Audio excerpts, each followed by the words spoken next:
A palavra de Deus para a instrução do seu povo nessa manhã se encontra no texto de Gênesis, capítulo 4.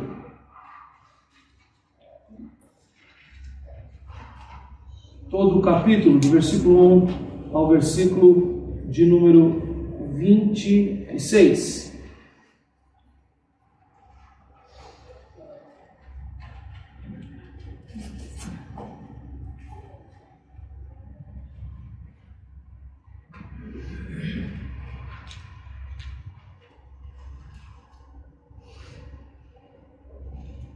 Gênesis 4, assim nos diz a palavra do Senhor. Coabitou o homem com Eva, sua mulher. Esta concebeu e deu à luz a Caim.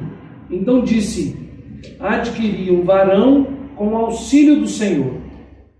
Depois deu à luz a Abel, seu irmão. Abel foi pastor de ovelhas e Caim lavrador. Aconteceu que no fim de uns tempos trouxe Caim do fruto da terra uma oferta ao Senhor. Abel, por sua vez, trouxe das primícias do seu rebanho e da gordura deste. Agradou-se o Senhor de Abel e de sua oferta, ao passo que de Caim e de sua oferta não se agradou. Irou-se, pois, sobremaneira Caim e descaiu-lhe o semblante. Então lhe disse o Senhor: por que andas irado? E por que descaiu o teu semblante? Se procederes bem, não é certo que serás aceito? Se todavia procederes mal, eis que o pecado jaz à porta. O seu desejo será contra ti, mas a ti cumpre dominá-lo. Disse Caim a Abel, seu irmão: vamos ao campo. Estando eles no campo, sucedeu que se levantou Caim contra Abel, seu irmão, e o matou. Disse o Senhor a Caim: onde está Abel, teu irmão? Ele respondeu: não sei. Acaso sou eu tutor de meu irmão? E disse Deus: que fizeste? A voz do sangue de teu irmão clama da terra a mim. És agora, pois, maldito por sobre a terra, cuja boca se abriu para receber de tuas mãos o sangue de teu irmão. Quando lavrares o solo, não te dará ele a sua força. Serás fugitivo e errante pela terra. Então disse Caim ao Senhor: é tamanho o meu castigo que já não posso suportá-lo. Eis que hoje me lanças da face da terra, e da tua presença hei de esconder-me. Serei fugitivo e errante pela terra. Quem comigo se encontrar, me matará. O Senhor, porém, lhe disse: assim, qualquer que matar a Caim será vingado 7 vezes. E pôs o Senhor um sinal em Caim, para que o não ferisse de morte quem quer que o encontrasse. Retirou-se Caim da presença do Senhor e habitou na terra de Nod, ao oriente do Éden. E coabitou Caim com a sua mulher. Ela concebeu e deu à luz a Enoque. Caim edificou uma cidade e lhe chamou Enoque, o nome de seu filho. A Enoque nasceu-lhe Irade. Irade gerou a Meujael. Meujael a Metusael, e Metusael a Lameque. Lameque tomou para si 2 esposas. O nome de uma era Ada, e a outra se chamava Zilá. Ada deu à luz a Jabal. Este foi o pai dos que habitam em tendas e possuem gado. O nome do seu irmão era Jubal.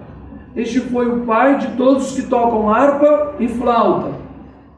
Zilá, por sua vez, deu à luz a Tubal-Caim, artífice de todo instrumento cortante de bronze e de ferro. A irmã de Tubal-Caim foi Naamá. E disse Lameque às suas esposas: Ada e Zilá, ouvi-me. Vós, mulheres de Lameque, escutai o que passo a dizer-vos. Matei um homem porque ele me feriu, e um rapaz porque me pisou. 7 vezes se tomará vingança de Caim. De Lameque, porém, 70 vezes 7. Tornou Adão a coabitar com sua mulher, e ela deu à luz um filho, a quem pôs o nome de Sete. Porque disse ela: Deus me concedeu outro descendente em lugar de Abel, que Caim matou. A Sete nasceu-lhe também um filho, ao qual pôs o nome de Enos. Daí se começou a invocar o nome do Senhor. Amém. Deus abençoe a leitura da sua palavra no meio do seu povo. Vamos orar. Ó Pai de amor, suplicamos a Ti a Tua santa instrução. Mostra-nos, Senhor, o que queres revelar ao Teu povo nesta manhã, pela Tua santa palavra. Assim nós te imploramos em Cristo Jesus. Amém. Amém. A cena está diante de nós. E eu gosto muito da forma como um professor norte-americano, na verdade ele tem uma origem oriental, mas é professor nos Estados Unidos já há muito tempo, o pastor Abraham Kuruvilla, e ele mostra que os textos de narrativa histórica devem ser lidos, na verdade, como quem contempla um quadro. Eu já mencionei isso aqui aos irmãos. É como quando vamos a um museu e há uma cena histórica que nos é contada pela expressão da pintura. Ou quando passamos por algum local e vemos grandes monumentos esculpidos, construídos, e aquilo nos remete também ao momento da história, a um marco. Então nós devemos saber ler narrativas históricas, e principalmente as narrativas históricas das Escrituras, como esses marcos ou esses quadros, como uma grande pintura, e ver as diversas nuances do texto. Em alguns momentos, parece que parte do texto não faz muito sentido com o outro. Mas quando nós olhamos o todo, nós conseguimos enxergar o sentido. A segunda coisa que nós precisamos perceber aqui, como há sempre uma relação próxima de um capítulo como o outro. Moisés está contando a história do povo, a história da humanidade para o povo. E este livro de Gênesis é, na verdade, o relato de todo o fundamento histórico da lei do povo de Deus. Então, quando o povo quiser entender o porquê da lei A, B ou C, ele tem um fato histórico, uma narrativa histórica, para entender como Deus lida com as situações que a lei declara.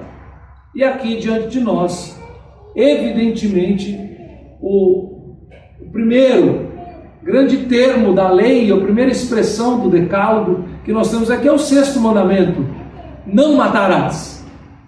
Mas como eu conversava esses dias com minha cunhada, eu falei assim: você já percebeu que no registro de Gênesis 3, na verdade, se você for de Gênesis 1 a 3, você vai ver os 10 mandamentos ali?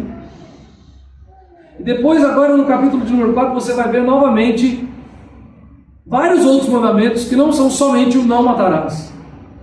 Nós temos essa cena da morte de Abel, do assassinato de Abel, mas nós temos essa cena discorrida em vários momentos. Então eu quero que a igreja caminhe comigo, para que nós possamos entender toda a manifestação da morte do servo de Deus, através do relato do capítulo 4, e dos vários momentos e de vários outros pecados cometidos aqui, que estão interligados ao pecado da morte, do assassinato.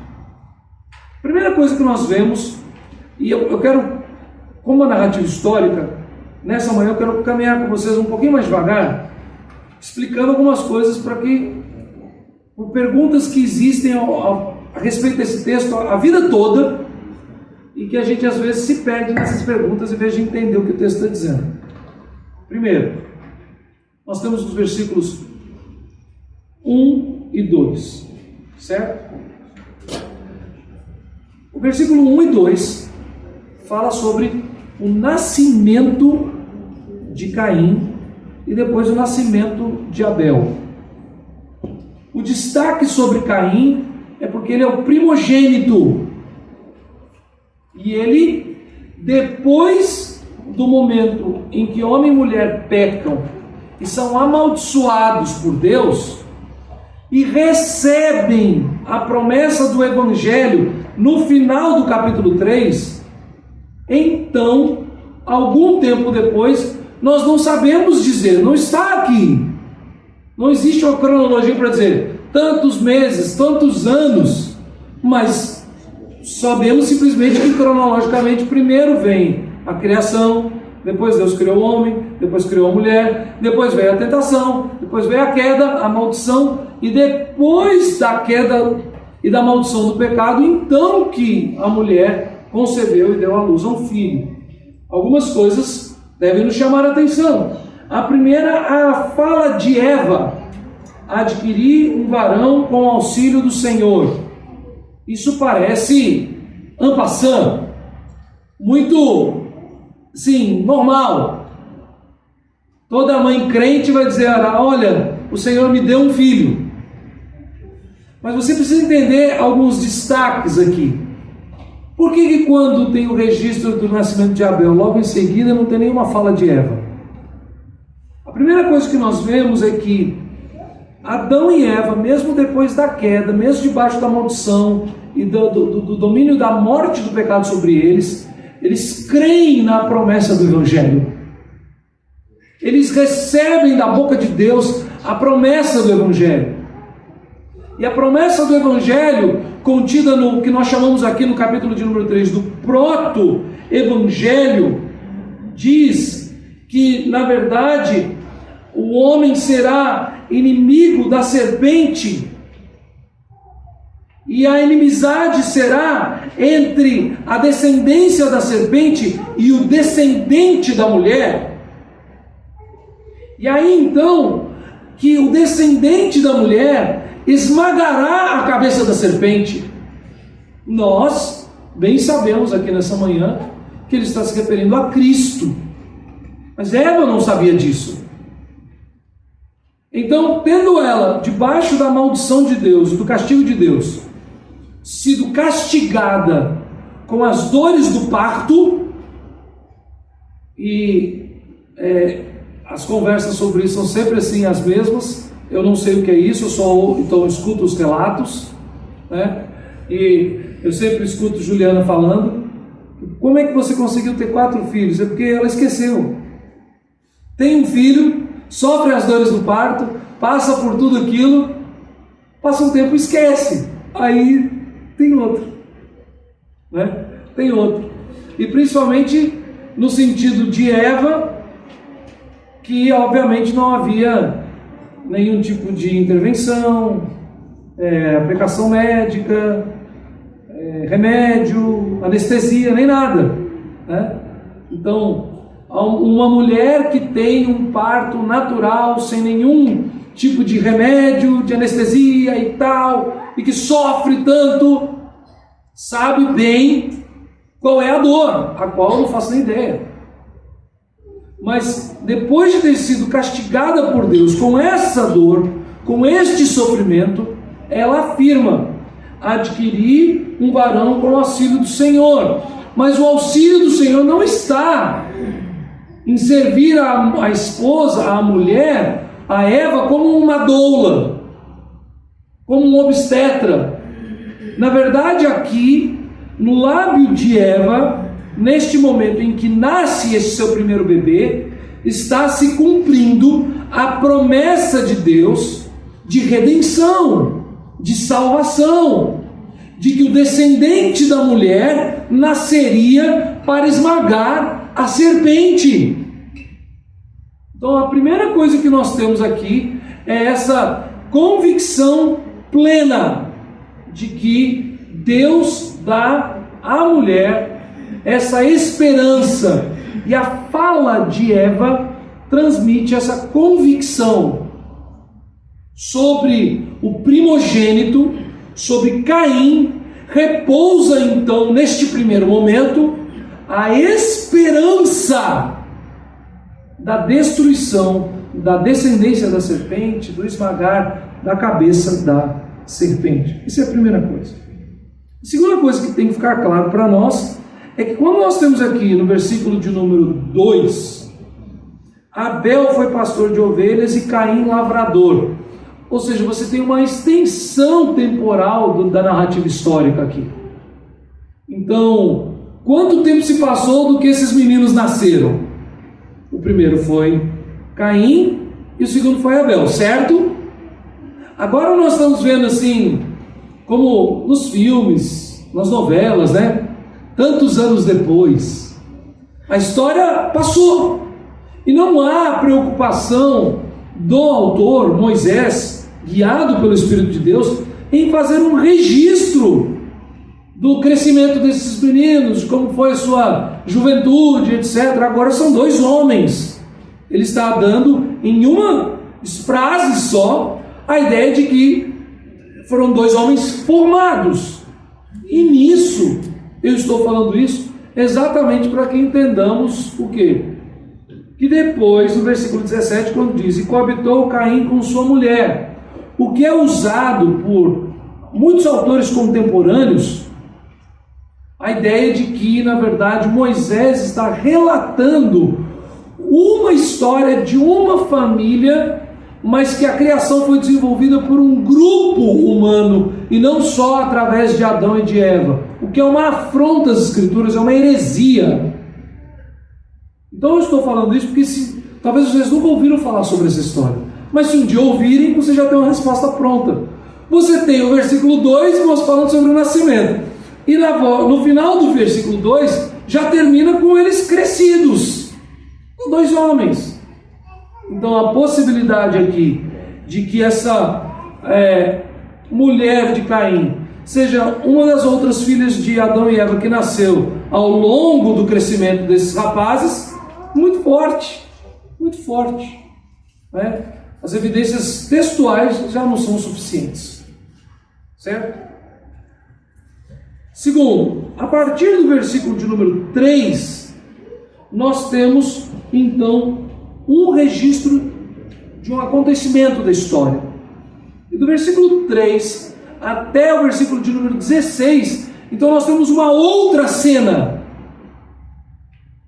Nos é suficiente entender que versículos 1 e 2 são uma cena, ou na verdade não uma cena específica, mas um registro geral desse nascimento desses meninos, com ênfase, como eu disse, em Caim. Do 3 ao 16, outra cena. Aí então uma cena bem específica, onde esses dois homens servem a Deus, vivem sua vida. Um é lavrador, o outro é pastor de ovelhas. E aqui, em certo momento, como diz o texto, versículo 3, no fim de uns tempos, os dois trazem oferta ao Senhor. Ou seja, subentende-se aqui que o apresentar ofertas ao Senhor é algo comum destes homens. Os dois fazem. Segundo, que cada um faz do seu jeito. Um com o fruto da terra, o outro com as primícias do seu rebanho, com a gordura. Subentende-se também, nessa cena, que ele já tem discernimento e entendimento de como devem ser os sacrifícios apresentados a Deus. E para o primeiro leitor, ou seja, o primeiro ouvinte dessa história, que é o povo que saiu do Egito e caminha pelo deserto, e está sendo instruído por Moisés, ele tem ao mesmo tempo o registro desse texto, e junto com o registro desse texto você já tem também todas as ordenanças sobre os ritos e os sacrifícios do povo de Deus.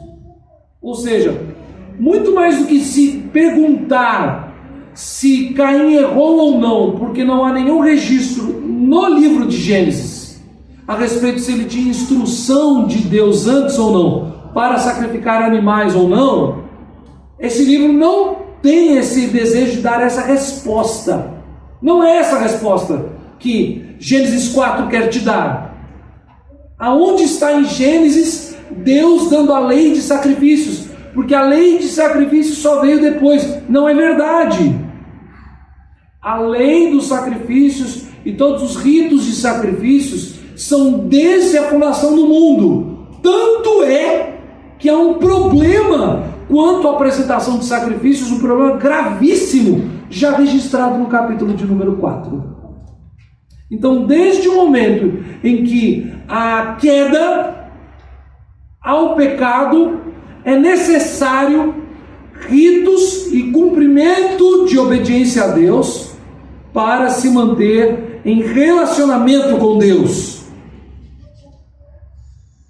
E isso depois, quando nós temos o texto de Êxodo, Levítico, Números, Deuteronômio, principalmente Levítico e Deuteronômio, que é a lei, a repetição da lei, e que você tem todos os ritos de sacrifícios ali, não é que aqueles ritos foram inventados ali.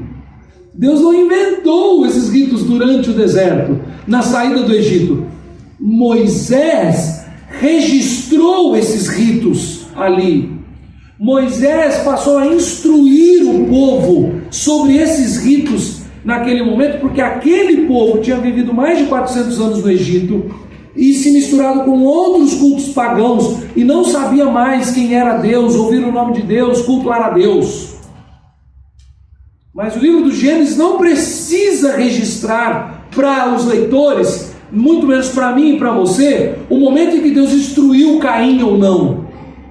O fato é, não tendo Deus instruído Caim previamente, Deus instruiu Caim posteriormente.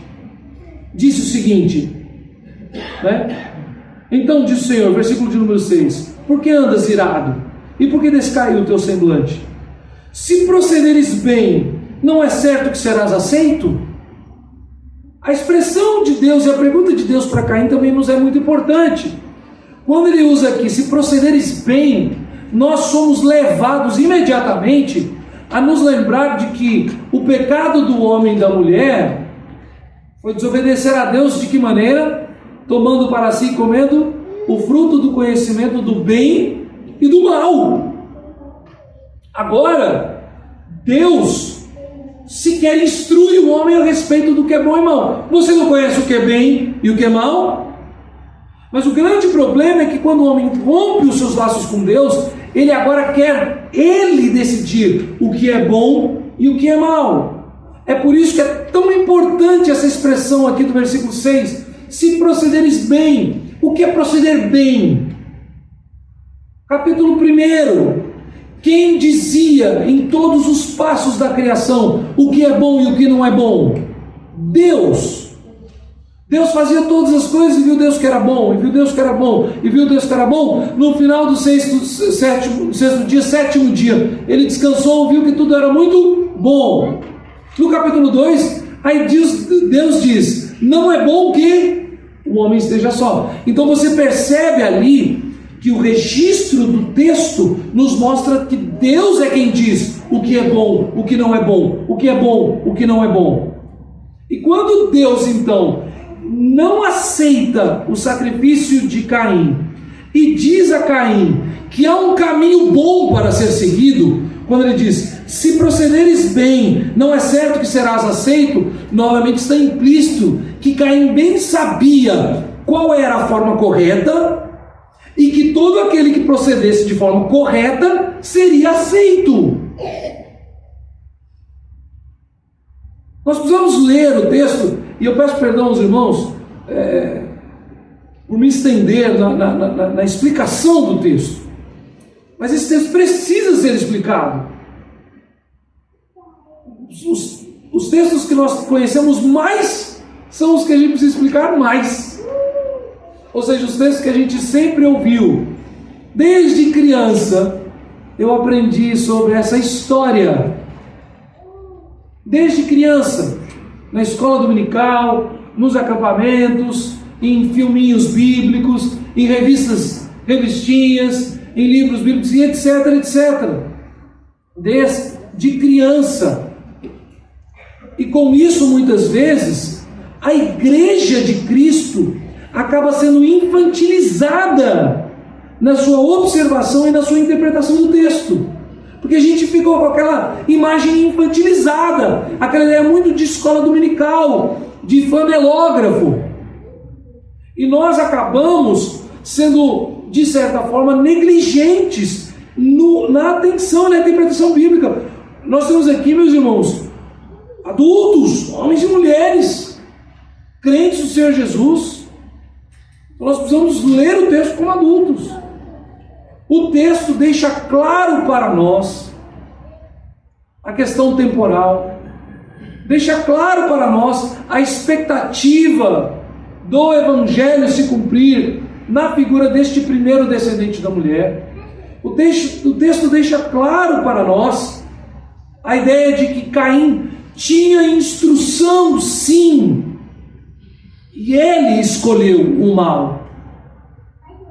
Só que o problema, meus irmãos, aqui desse texto, é que quando nós olhamos para o pecado da quebra do sexto mandamento, na verdade o pecado de Caim começou a sendo registrado aqui no a partir do versículo 3, quando ele começa quebrando o primeiro mandamento, o segundo mandamento e o terceiro mandamento, de uma só vez.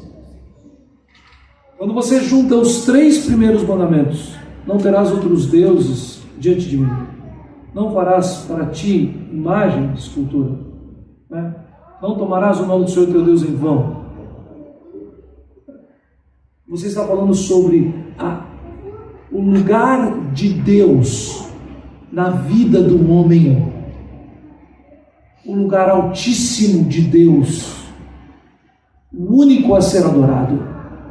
Mas não somente o único que deve ser adorado, mas que somente Deus Altíssimo determina a forma pela qual nós devemos adorá-lo. E que jamais nós devemos desprezar a lei de Deus e querer aplicá-la em nossas vidas como bem entendemos. Não terás outros deuses diante de mim. Homem, quem escolhe aqui, quem deve ser adorado aqui é Deus, jamais o homem. Não farás para ti imagem de semelhança, imagem de escultura, nem as adorarás. Homem, é Deus quem diz a você a maneira como você deve adorar a Deus. Não tomarás o nome do Senhor teu Deus em vão. Homem, jamais use da palavra de Deus, da lei de Deus, do ensino de Deus, e distorcendo o que Deus disse, faça as coisas do seu jeito. A adoração a Deus é o centro da vida humana. A glória do nome de Deus é a base. E na verdade, pensando numa árvore, é a raiz, é o tronco, são os galhos, são as folhas e as flores de tudo aquilo que somos. A glória de Deus na criação, a glória de Deus na criatura, Deus sendo glorificado intencionalmente, propositalmente, na minha e na sua vida. É tudo aquilo que Deus quer e deseja, desde do momento que Ele disse: haja luz, e houve luz. Não há nada mais sublime do que o culto a Deus. Não há nada mais básico em nosso relacionamento com Deus do que a nossa adoração. Não há intimidade sem culto. Não há prosperidade sem devoção, sem consagração. Não há cristianismo sem zelo pelo culto do Senhor, pelo dia do Senhor, pela proclamação do Evangelho dentro e fora da igreja, pela minha devocional, pelo meu culto particular, pelo culto doméstico, Não há cristianismo sem isso. Não há fé sem culto. Não há vida cristã sem a adoração à glória de Deus. A primeira coisa que eu enxergo, então, principalmente até o versículo de número 7, é que essa cena está sendo descrita para que o povo que caminha no deserto, saindo do Egito, caminhando em direção à terra prometida, entenda: vocês são propriedade exclusiva de Deus. Vocês têm apenas um Deus, e este Deus agora governa sobre vocês. Este é o Deus da criação. Ele governa sobre o universo, e Ele quer ser adorado e glorificado nos lábios de todos os povos, de todos os gentios, como nós lemos no Salmo de número 117. Ele quer ser adorado por todas as nações da terra, através do testemunho que o povo de Deus dá. E o testemunho mais nítido que é dado pelo povo de Deus, não há outro, meus irmãos, é o culto público. É por isso que quando nós nos reunimos aqui no domingo, nós chamamos de culto público solene. Público. As igrejas, principalmente no contexto que nós vivemos hoje em dia, de um país que ainda nos dá liberdade, tem que cultuar de portas abertas. E tem que sim sair de porta em porta com folheto na mão, convidando os descrentes a virem assistir o culto. Os descrentes não cultuam conosco, mas é o testemunho do culto que move o coração dos perdidos à glória do Redentor. No culto nós invocamos o nome de Deus. No culto nós celebramos a sua glória. No culto nós cantamos os seus louvores. No culto nós confessamos a nossa perdição, o nosso pecado, a nossa necessidade de Deus. No culto nós celebramos a redenção que temos em Cristo Jesus. No culto nós entregamos todas as nossas súplicas e necessidades a Deus e a Deus somente. E no culto nós dedicamos o principal momento a ouvir a voz de Deus, a palavra proclamada, o Evangelho, a esperança do Evangelho. Então nós temos aqui Eva, dá à luz a um filho, e ela declara a sua esperança no Evangelho de Deus. Mas este filho desobedece às leis de Deus, repetindo os erros de seus pais, dizendo: eu escolho como eu quero me relacionar com Deus. E é interessante, meus irmãos, que eu vejo aqui ainda como um pecado mais grave. Nós não temos Caim não apresentando o sacrifício. Nós não temos Caim não invocando o nome do Senhor. Nós não temos Caim fugindo da presença de Deus. Nós temos Caim querendo cultuar do jeito dele.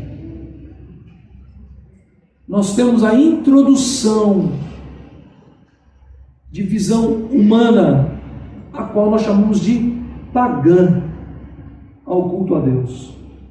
Nós temos profanação ao culto. E deixa eu te falar uma coisa, meus irmãos. É pecado uma pessoa que se diz crente e não vem à igreja.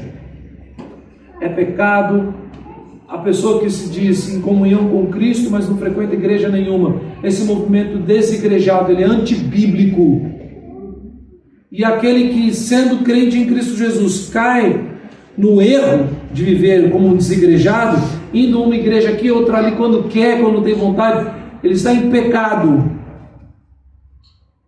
Mas é ainda mais grave quando o povo se reúne para cultuar a Deus do jeito que bem entende.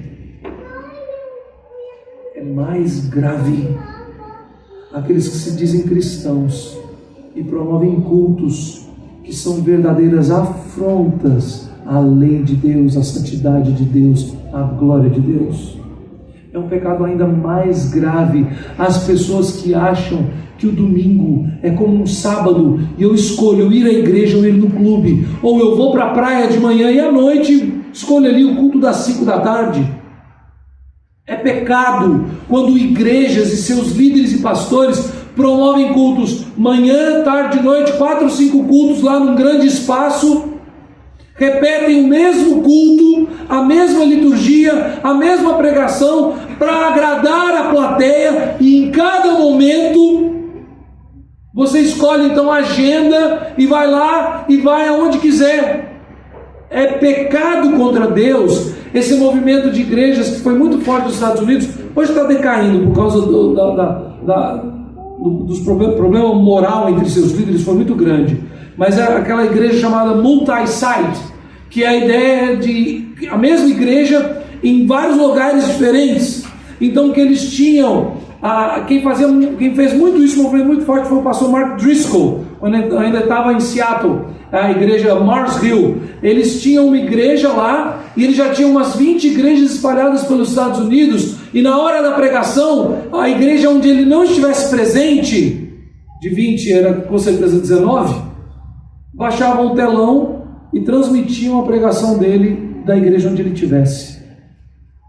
Uma igreja humanista, uma igreja centrada na pessoa. Ele tinha pastores auxiliares que estavam na igreja com ele, que lideravam a liturgia, mas não pregavam. E a igreja crescia exatamente porque tinha marca, e tinha um nome, e ele era famoso, e possivelmente, um best-seller. Isso é pecado. Isso é pecado. Ficar em casa propositalmente para assistir o pregador famoso da Igreja Presbiteriana do Brasil pregando online, lá de São Paulo. Isso é pecado. Isso é gravíssimo.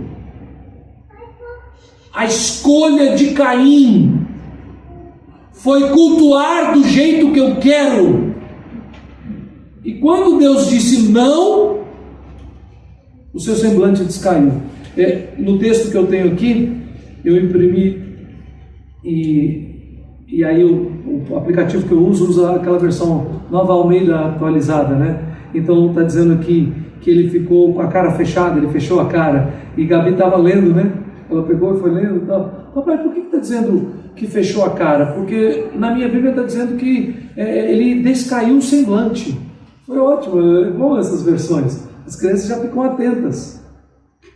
Fechou a cara fechada, ficou bravo. E Deus disse para ele: se você proceder bem, não será aceito. Ele se irou contra Deus, porque não foi aceito. As pessoas acham, quando de repente alguém ouvir esse vídeo pelo YouTube e acabar de ver as afirmações que eu fiz, e você for afirmando: olha, a forma como na sua igreja eles fazem o culto, com aquela banda lá na frente, com luz, com gelo seco, onde todo mundo pula quando quer e faz o que quer, onde vocês não têm solenidade, reverência, essa é uma forma pecaminosa. Isso é grave afronta contra Deus, é uma desonra basicamente aos 3 primeiros mandamentos, e a Bíblia nos diz que quando quebra um, você quebra todos. E foi este pecado que levou Caim a atentar contra Deus e tirar a vida de seu irmão. E aí, obviamente, o que as pessoas vão fazer contra você? Fechar a cara. Diga para irmãos que são da mesma denominação que nós pertencemos, que o culto da igreja tal é pecaminoso. Eles vão fechar a cara. Quem é você para julgar? Quem é você para falar do pastor fulano? Quem é você... Não, eu não estou dizendo pastor fulano não é homem de Deus, não estou dizendo nada disso. Estou dizendo, a forma como vocês têm escolhido cultuar é uma desonra, é desobediência às Escrituras. E vocês, principalmente pastores, que têm instrução, formação teológica, formação bíblica, sabem muito bem, e sabem que para serem aceitos precisam proceder bem. e tem procedido mal, porque tem escolhido o que é gerado no seu coração.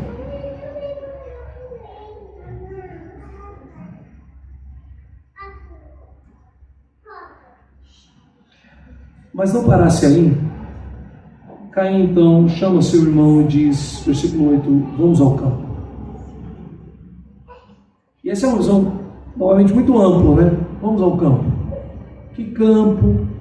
Era lavoura, não era lavoura, era um campo aberto, era o pasto do rebanho de Caim. A visão é muito ampla, né? A gente tem uma visão muito ampla. Ou seja, a ideia aqui principal é se distanciar da onde eles moravam, ir para longe de casa, provavelmente um lugar onde você teria outras mulheres e minimamente outro homem. Vamos para longe da presença do líder pactual dessa família. Ele ainda existe, ele é Adão. Adão está vivo. Nessa história toda, com esses dois adultos, Adão é vivo. Então, a ideia de ir para o campo, ao invés de eu ficar com muita criatividade na mente, né? O meu imaginário aberto, saber que tipo de campo que era, tal, se de repente era no meio do milharal, que era mais escondido. Não é isso que ele está dizendo, né? Ir para o campo é sair de onde estão e ir para um lugar distante. Sair de onde estão e onde tem outras pessoas para testemunhar e ir para um lugar distante. Ele quer ir para um lugar afastado e distante. É isso que ele quer. Ele quer ficar sozinho com o seu irmão. Ele quer ir para um lugar aonde ninguém vê. E por último, ele acha que ele poderá ir para um lugar aonde nem Deus vê. Por que eu digo isso? Porque Deus lhe faz a pergunta: onde está Abel, teu irmão? E o que ele responde? Não sei. Acaso sou eu o tutor do meu irmão? Nós temos o Criador do universo falando diretamente com Caim. Ele já deveria ter entendimento mínimo de que Deus vê todas as coisas. As crianças sabem muito bem. Deus está em todo lugar. Aqui, ali e acolá. Deus vê todas as coisas. Eu não vejo Deus, mas Deus sempre me vê. Então, na verdade, a decisão de Caim é como um falso adorador, como alguém que quer o culto centrado nas suas vontades. Ele acha que ele pode controlar Deus. Ele acha que existem momentos e atitudes, lugares que Deus não vê, que Deus não está. Exatamente, meus irmãos, isso é diretamente ligado à ideia que eu acabei de falar sobre uma adoração falsa. Os cultos falsos, a profanação do dia do Senhor, a profanação do culto a Deus, se dá por pessoas que acham que Deus não se importa, que Deus não está vendo, que Deus não está atentando a cada uma das coisas. E aqueles que usam o bordão que Deus, na verdade, não é o que importa, é o que Deus vê, o coração,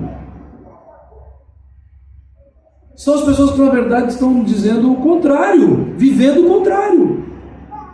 Se Deus vê o coração e sabe que quando eu quero a liberdade, não, eu posso ser livre diante de Deus, aonde está o Espírito é a liberdade, e posso fazer o que eu quiser. Na verdade, Deus está vendo o coração, então eu devia dizer: opa, Deus vê o coração e sabe que eu estou desobedecendo, então é melhor eu começar a obedecer.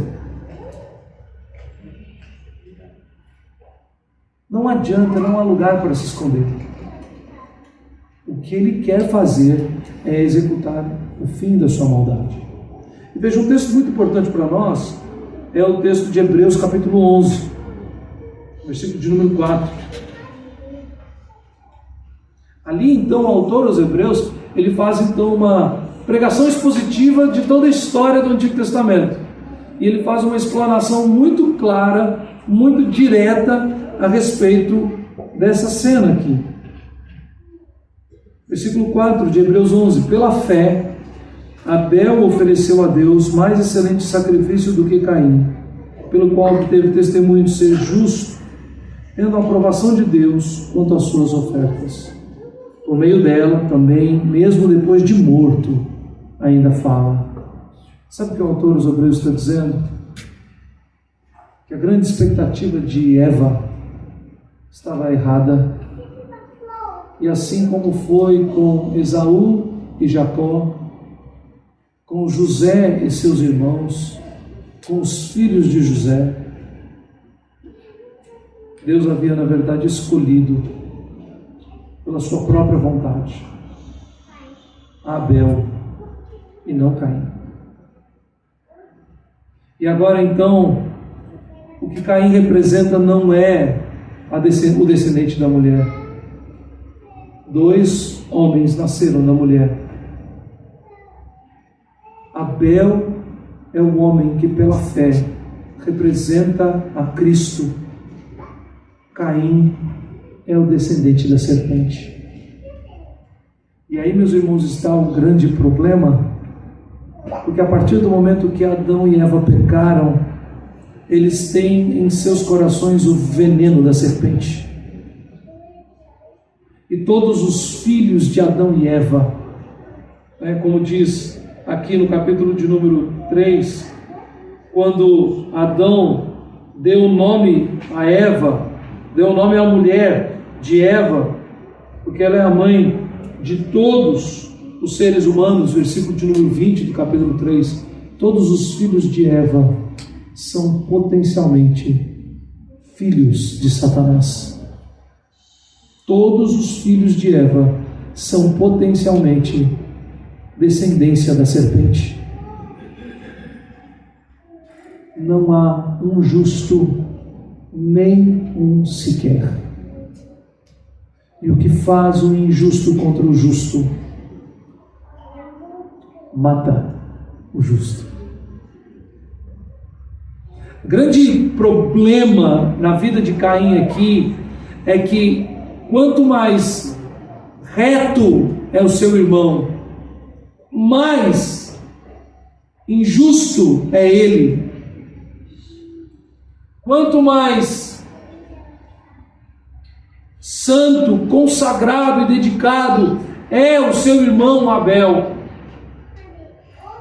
maior é o pecado, mais explícito é o pecado de Caim. Meus irmãos, é simples. Veja uma pessoa que é membro da igreja, que foi criado na igreja, que é professo, que tem seus amigos crentes e que de repente cai no pecado e escolhe permanecer no pecado e decide manter-se em ruptura, separado de Deus. A primeira atitude dessa pessoa, sabe qual é? Deixar de frequentar a igreja, deixar de ter comunhão com os irmãos em Cristo.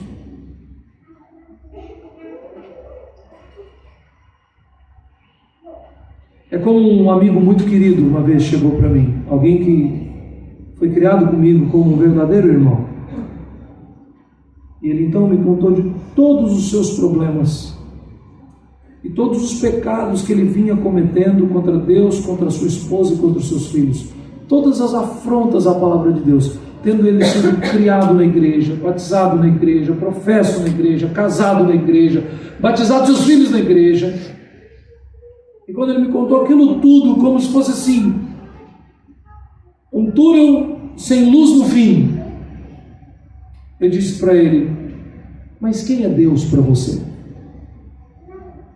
E ele olhou para mim e falou assim: por que você está querendo falar para mim de Deus?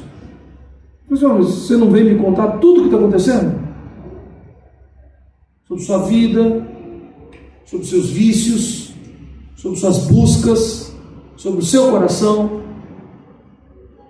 Esquece disso tudo. Me responde, quem é Deus para você?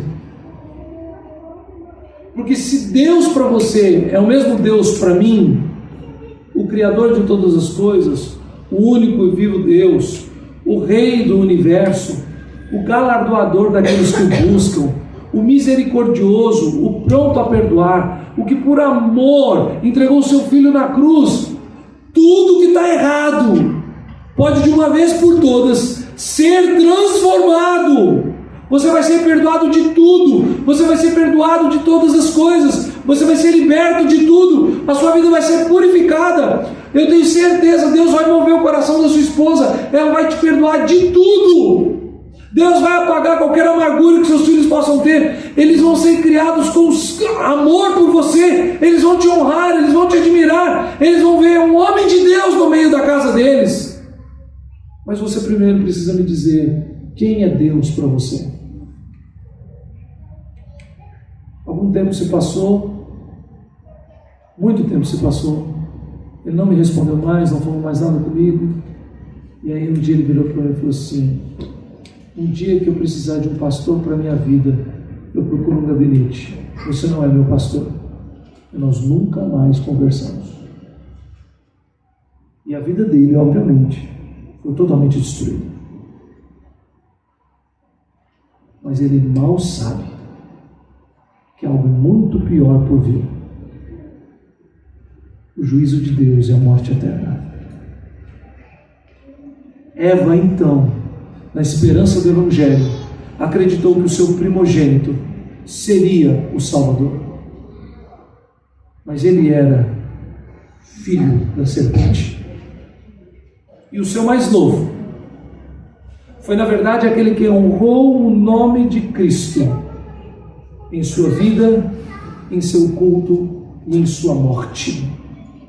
E diz o autor aos Hebreus, que escreve à igreja depois da morte e da ressurreição de Cristo, ele cita Abel e ele diz que até hoje o nome de Abel clama. Até hoje o nome de Abel é instrução para os nossos corações. Caim é muito mais falado, mas vejam, meus irmãos, a palavra de Deus nos diz que Abel pela fé serviu a Cristo Jesus. Abel pela fé ouviu a voz de Deus e obedeceu a Deus. Abel pela fé em Jesus, não pela esperança em Caim. Abel pela fé em Jesus prestou o culto que Deus lhe disse e ordenou prestar. Abel amou o seu irmão e confiou no seu irmão. E sendo justo, morreu. Sabe o que resta? E eu quero falar mais sobre isso no próximo domingo. O que resta é uma linhagem de injustos. Até que no final do capítulo vem o nascimento de Sete. Mas o autor parece que faz de propósito. Morreu o único justo. E aí então vem uma linhagem de injustos. E a espiral descendente da decadência moral do povo é exposta claramente. O que nós temos aqui, depois que então aparentemente prospera o injusto na vida do justo, prospera o ímpio e tira a vida daquele que serve a Deus pela fé. Você tem então o registro então de Lameque. Esse é o mais importante de todos. Lameque e seus filhos.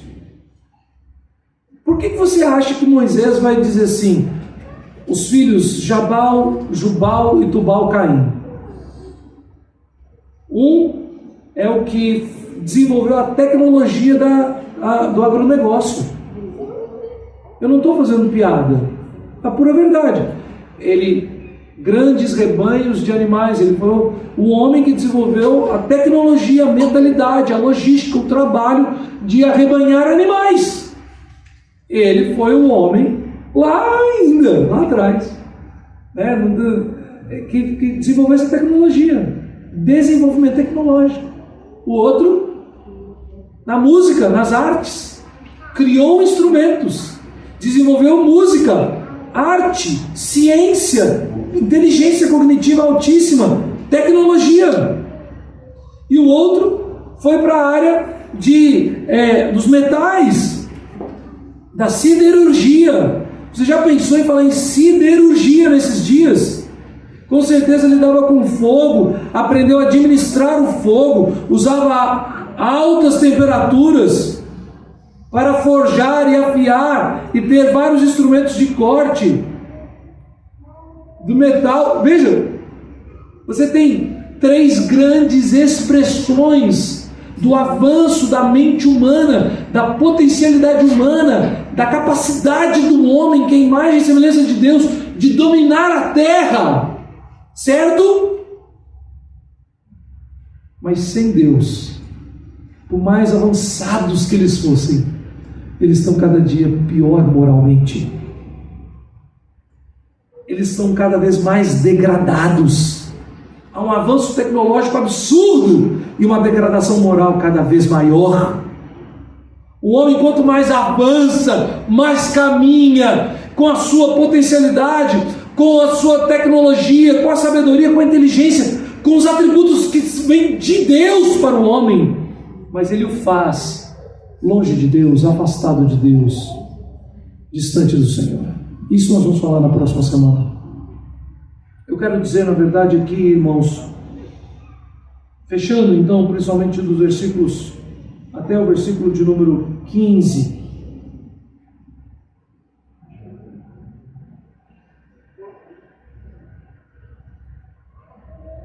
que a obra do Senhor Jesus Cristo expressa nesse texto é exatamente aquilo que todo aquele que servir a Cristo viverá até o fim dos seus dias e até Jesus voltar.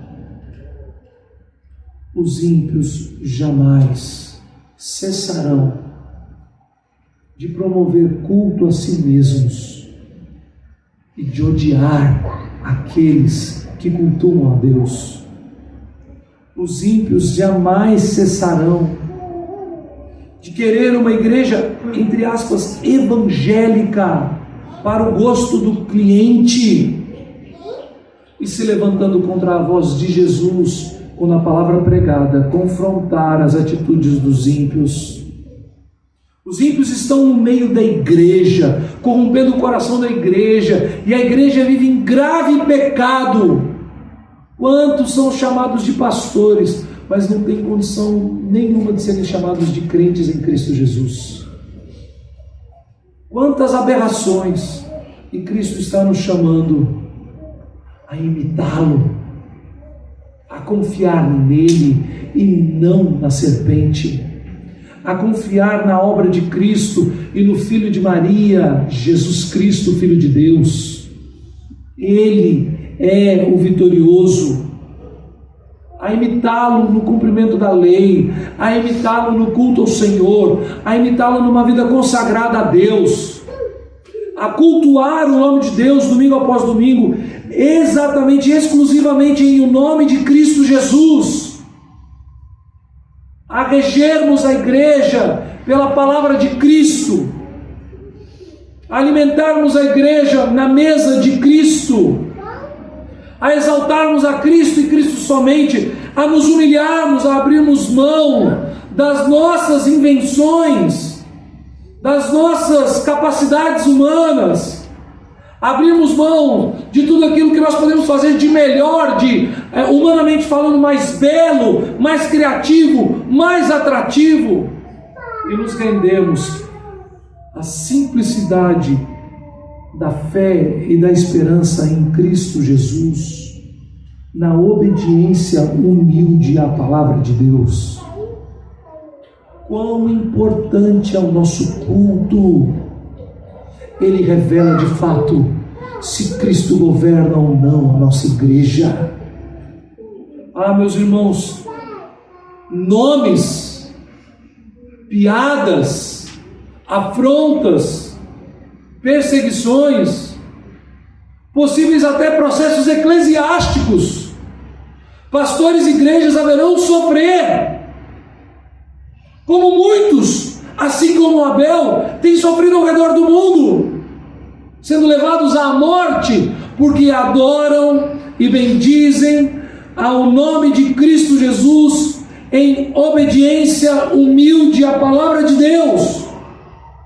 A morte do servo do Senhor não seria de se assustar de que Caim matou Abel, assim como nós não deveríamos nos inflamar e nos assustar com tantos pastores e missionários sendo mortos ao redor do mundo hoje ainda, com tantos cristãos presos nos campos de concentração da Coreia do Norte, com tantos pastores presos por acusações falsas na China e perseguidos pelo Partido Comunista Chinês, por tantos homens de Deus presos no México, presos na Nicarágua, por tantos que morrem por professarem a fé em Cristo Jesus no Oriente Médio, por tantos quantos são perseguidos, mortos, e atrocidades indizíveis aqui de púlpito acontecem com suas famílias, ainda na Índia, no interior da Índia, no Paquistão, no Quênia.